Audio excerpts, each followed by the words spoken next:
With the latest update to Pokemon Go, Niantic made some changes to the nearby Pokemon tracker. The heading now reads Sightings, and there's an image of tall grass behind each of the Pokemon on the list. I've gotten a ton of questions about what this means and how it works, so this video is going to explain it to you.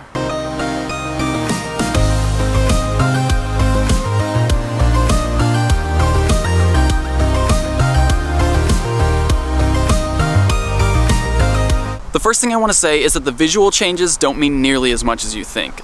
The tall grass and the difference in the heading are used to differentiate this list from a list that Niantic is currently beta testing.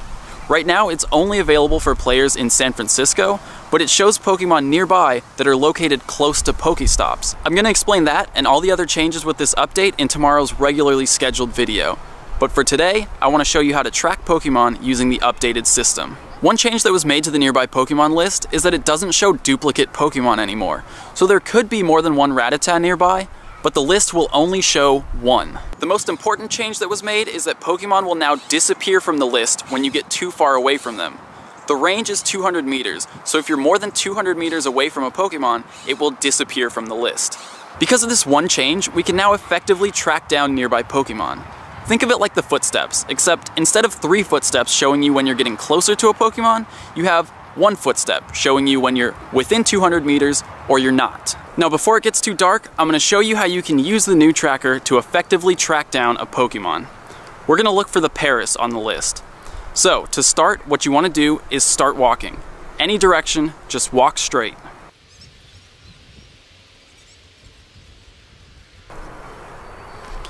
When the Pokemon disappears from the list, stop.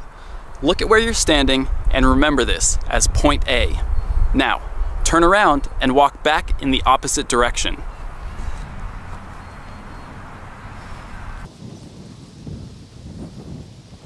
The Pokemon will reappear on the list.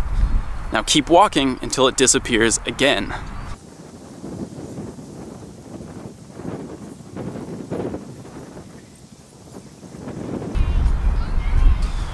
When the Pokemon disappears from the list again, stop. This is point B. Now, turn around, look back towards point A, and walk halfway between point A and point B.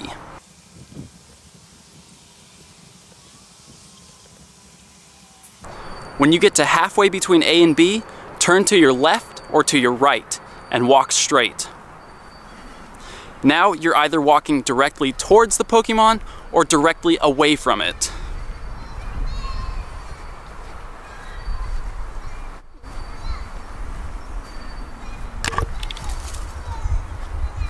There it is, we found it.